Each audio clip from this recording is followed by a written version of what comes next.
القارعة ما القارعة وما أدراك ما القارعة يوم يكون الناس كالفراش المبثوث وتكون الجبال كالعهن المنفوش فأما من ثقلت موازينه فهو في عيشة راضية وأما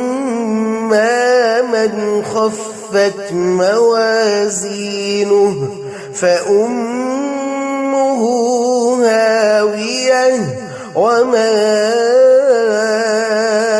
أدراك ما هي نار